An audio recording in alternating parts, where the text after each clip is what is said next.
Quel conseil tu donnerais aux jeunes coachs, par exemple, un jeune coach francophone? De lire en anglais, déjà, comme tu as dit. Ouais.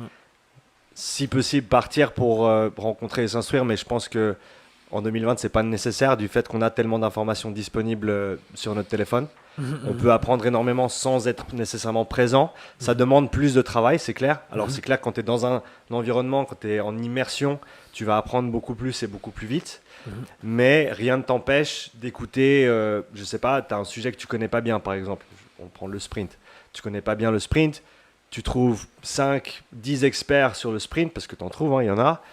Tu t'écoutes des podcasts, tu prends des notes, et après tu essayes de, sur ces, je sais pas, par exemple, tu as pris une demi-page de notes par podcast, ces 5 pages de notes, tu essayes de les condenser en 3 pages et de les réécrire à ta sauce.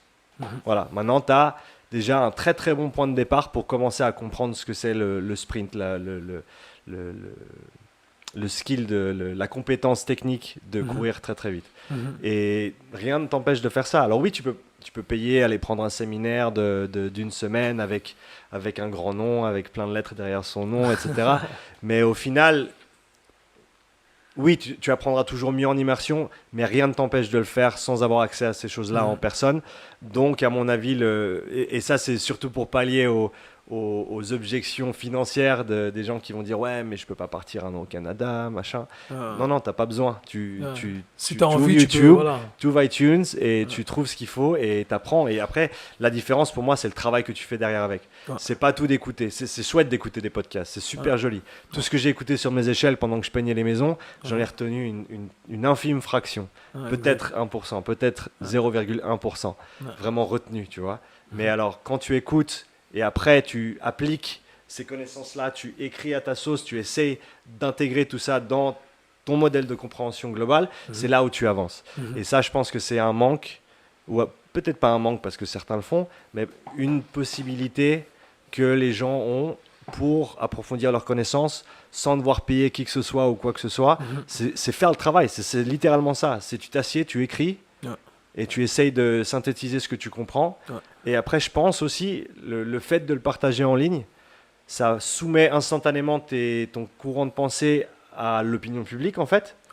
Et l'opinion publique, il y a du bien et du moins bien. Mais au moins, tu as une façon d'avoir ton travail critiqué. Comme à l'université, tu devrais rendre ton papier au prof. Et le prof, après, il t'écrirait une critique par rapport à ce que tu as fait, par rapport à ton travail. Je pense que c'est une très bonne façon d'apprendre.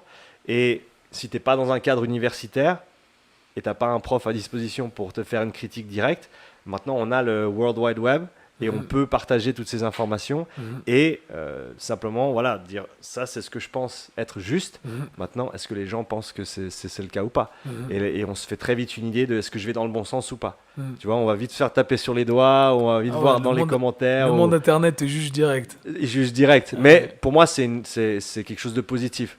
Dans le sens où, voilà, sans critique, on n'avance pas.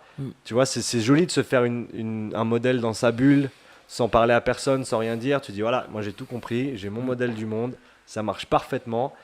Mais dès le moment où quelqu'un avec une perspective extérieure vient et te dit, alors, ouais, mais là, regarde, il y a un petit trou là dans ta façon de penser, tu vois, ça joue pas.